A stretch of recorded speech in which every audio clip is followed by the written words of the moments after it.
Hello everyone, how are you all? I hope you're doing well. So, I welcome you again to your English class, and today we will read the very first chapter from your supplementary reader, A Pact with the Sun. And the name of the chapter is A Tale of Two Birds. So, let's begin.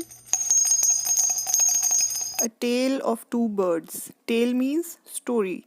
So it's a story of two birds. Look at the first line. A mother bird and her two young ones lived in a forest. The mother was killed in a storm, and the young birds were separated from each other. Each found a different home.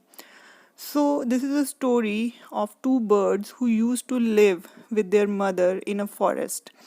And one day their mother was killed in a storm, and both the birds they were separated from each other and each found a different home.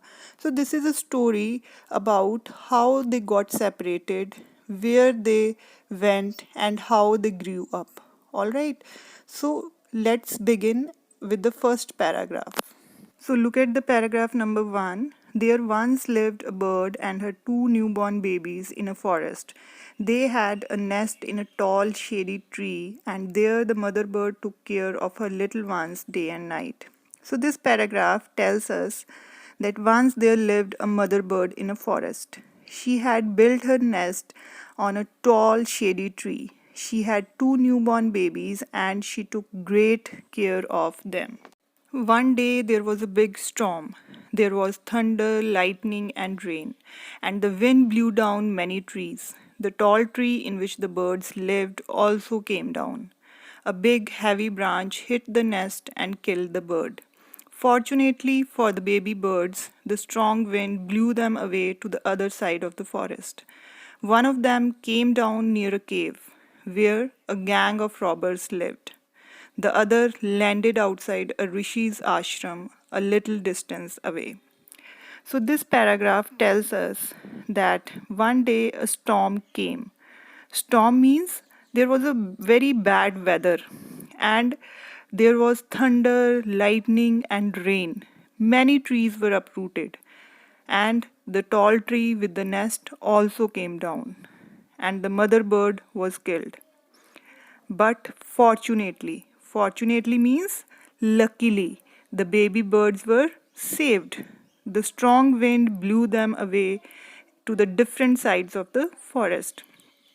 And one bird came near a cave in which robbers lived. Robbers means thieves. All right. And the other bird came outside a rishi's ashram. So now look at the next paragraph. Days passed and the baby birds became big birds. One day the king of the country came to the forest to hunt. He saw a deer and rode after it. It ran deep into the forest, followed by the king. Soon the king lost his way and didn't know where he was. So this paragraph tells us that both the birds became big birds with the passage of time. And one day the king of the country came to that forest to hunt, and he was following the deer. But he lost his way and he didn't know where he was. He rode on for a long time till he came to the other side of the forest. Very tired by now, he got off his horse and sat down under a tree that stood near a cave. Suddenly he heard a voice cry out, "Quick, hurry up, there's someone under the tree. Come and take his jewels and his horse. Hurry, or else he'll slip away." The king was amazed. He looked up and saw a big brown bird on the tree under which he was sitting. He also heard faint noises issuing from the cave.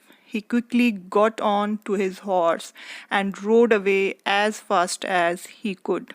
So, this paragraph tells us that the king rode on for a long time till he came to the other side of the forest, and now he was very tired. So he got off his horse, and there was a tree near a cave, and he sat under it to take rest. Just then the king heard the bird's voice. It was calling the robbers to come and snatch the king's jewels and horse. The king was amazed. Amazed means he was surprised. He looked up and saw the big brown bird on the tree. He quickly got up and rode away. Now look at the next paragraph. Soon he came to a clearing which looked like an ashram. It was the Rishi's ashram. The king tied his horse to a tree and sat down in its shade. Suddenly he heard a gentle voice announce, "Welcome to the ashram, sir. Please go inside and rest. The Rishi will be back soon. There's some cold water in the pot. Please make yourself comfortable." The king looked up and saw a big brown bird in the tree. He was amazed. "This one looks like the other bird outside the cave," he said to himself aloud. So, this paragraph tells us that soon the king reached near the Rishi's ashram and he sat down in the shade of a tree there.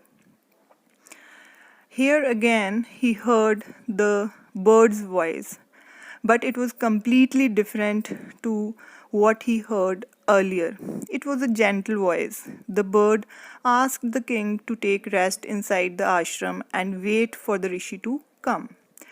The bird also offered some cold water to the king, and king looked up and saw another big brown bird, and the king was amazed. He was surprised to see the similar appearance of the birds.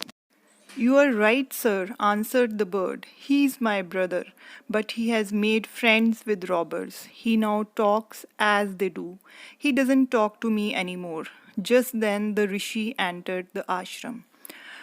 So now the bird told the king that he was his brother, and his brother had learned that language from robbers. Just then the rishi entered the ashram. Now look at the next paragraph. "Welcome, sir," he said to the king.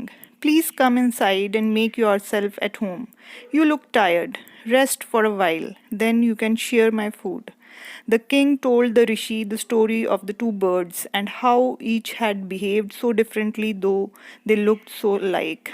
"The forest is full of surprises," he said. So as the rishi came, he invited the king to share his food, and the king shared the story of the birds with the rishi. He told the rishi how each bird had behaved differently, though they looked alike. Now look at the last paragraph of this chapter. "The holy man smiled and said, 'After all, one is known by the company one keeps.' That bird has always heard the talk of robbers. He imitates them and talks about robbing people. This one has repeated what he has always heard. He welcomes people to the ashram. Now come inside and rest. I'll tell you more about this place and these birds." So the rishi smiled and said that it was the effect of the company that was being reflected in the behavior of the birds. After all, one is known by the company one keeps. Means the bird near the cave had grown up hearing the evil words of the robbers. So he was just repeating what he had heard, and he talks about robbing people. But this bird near the ashram had grown up hearing good words, so he welcomes people to the ashram, and that had made the difference in their behaviors. So, this is all about the story A Tale of Two Birds. So, the lesson that we have learned from this story is that we should make friends with the people who are of good nature. And if we take the company of bad people, we will also become bad. So, after all, one is known by the company one keeps. So, this is all for today, and we will meet once again in the next video with a new topic. Till then, take care. Thank you.